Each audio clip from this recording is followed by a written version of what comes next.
Are you neglecting your equipment? Now, we talked about your brand new car and how you treat it differently than from your 5-year-old car. Are you neglecting your 5-year-old car? Okay. I guess it depends on my definition of neglect, right? Is not washing and waxing your car neglect? Okay. It could be a form of that. So let's think about our equipment here. Now, I'm going to show you some very disturbing slides. Okay. Hopefully, none of our facilities look like this. And for any of our younger audiences, less than 18, you can leave the room. Okay? Leaks. How many people have equipment that leak? Good, I'm glad for that. But do you accept leaks as a matter of fact for equipment? It's a piece of equipment, it's got lubricants and stuff spraying around, it's gonna leak.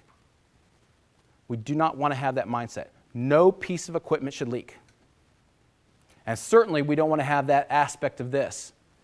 What do you think the number one safety issue with this facility was? Slips and falls. You don't even have to look at the chart, do you? Can you imagine why? Okay, very bad. And do you think the countermeasure of this absorbent hog is helping? No, pretty pitiful. Okay, here's another picture of a leak. Okay, this is a piece of grinding equipment, and they throw the coolant on it, and they're supposed to have these mist collectors that collect it up through the hose. Okay, so they're spraying a lot of coolant. Now, if you notice, and it's hard to see, but if you see where the arrow is, you see a dripping. That's a dripping of a leak. Into the bucket, which you see is full, and drips onto the machine. So we got a lot of issues going on here. Now, has anybody gone camping? Has it been raining? Have you ever had a water puddle in your tent above you in the ceiling? If you went up to this hose, took your hand under it, just like that, it was full of fluid. You just didn't want to touch it because it was going to bust any moment. So I looked at that and said, wow, that's a problem. Now, if I was doing gimbal walks, would I have noticed it? Hopefully. Okay, absolutely. So I looked at that, and I've been working at that facility for a few days, and that went on for like 3 days, just like that. And I'm thinking, oh, that's unacceptable. So I went to maintenance and said, excuse me, do you guys know about this problem? Oh, yeah, we knew about it last week. All right, what are you going to do? Just curious. Well, yeah, we got to go drain that. What do you think the countermeasure for this was? Okay, yeah, they wanted a bigger bucket there. But what did they do with the hose? They replaced it. Okay, it's got a leak in it. It's got a hole in it. It's leaking. Okay, for you guys that are really good, what's going to happen a few months from now? It's going to fill back up because did we ask the 5 whys and get to the root cause? No, we got to the symptom of it. And if you would have known before, their whole system on the mister, they had ganged these up so they were going to one mister, and the mister was overloaded. So it wasn't able to pull the mist out. So it wasn't going to work. So they had to come up with something different. It had just been a temporary fix. So now we had to get them to see, let's solve the problem so it doesn't happen again. Let's look at what our mist collection system is supposed to do. What's it rated for? What are we going to do differently instead of just replace the hose? Okay, here's a dirty air filter. When do you think the last time that was changed or cleaned?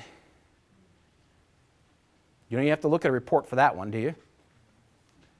How about this filter? Good shape or bad shape? Okay, look at those fans.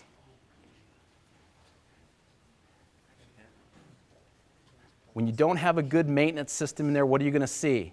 It's not going to be pretty. Okay, here's a keypad on one of the CNC pieces of equipment that the operator had to use every single day and do setups. Are we making their jobs easier and better? Now, they did attempt to write in magic marker a couple of the numbers there, but I asked the operator how you knew. Well, I memorized it. And, I look. Is that a good system? So are we making jobs easier and better for operators? No, we should have replaced that keypad. There should be no excuse for having controls you don't know what they are. Pieces of equipment were broken. This was a cover over a vibratory bowl that was really loud. So they put the cover on it to prevent noise, and it broke. So now we have a broken piece of equipment, something could get cut on and still was loud. Broken windshields on the piece of equipment. You see lubricant flying there, causing more leaks. This is the gauge table where they do their quality checks. Kind of a hole in the table, huh? Yeah, fit it through there. So looking at this company, knowing this is quality equipment that they're checking, how good do you think the quality of their pieces are? I'd question it.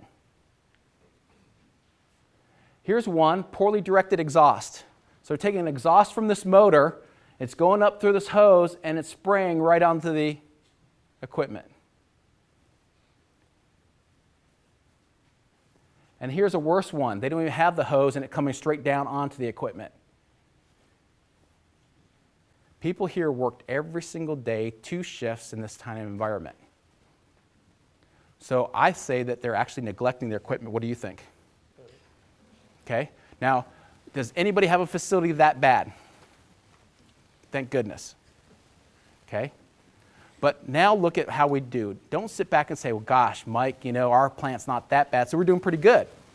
Look at how you view your equipment. Are you actually neglecting it? Are you forcing it into extinction? Are you actually forcing the deterioration of your equipment ahead of time? That's what you need to look at.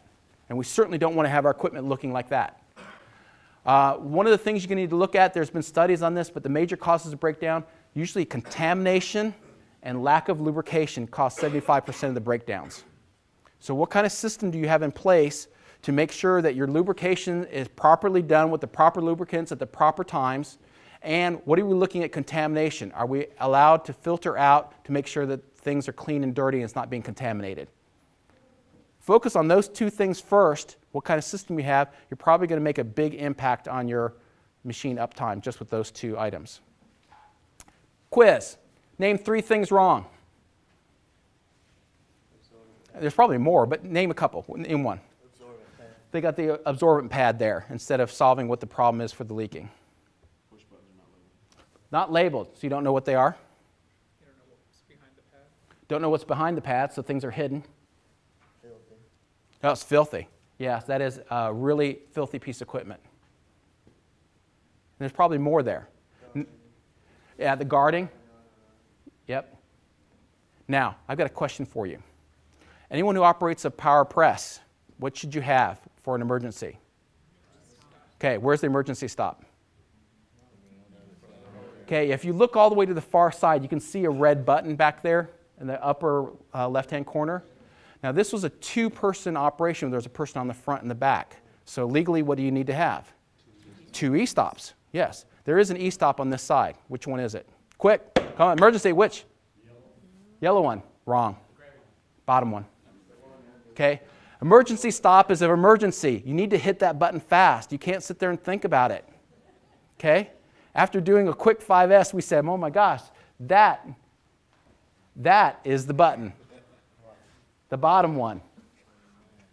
It was so coked with dirt and grime, it was brown.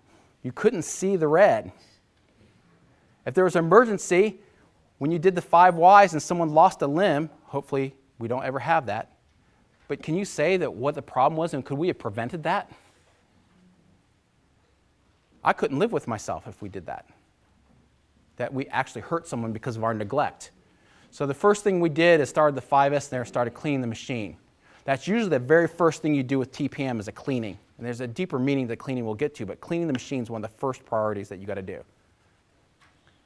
Now we have to have a culture in our shift in our companies. A lot of times we don't have time to study it, just fix it.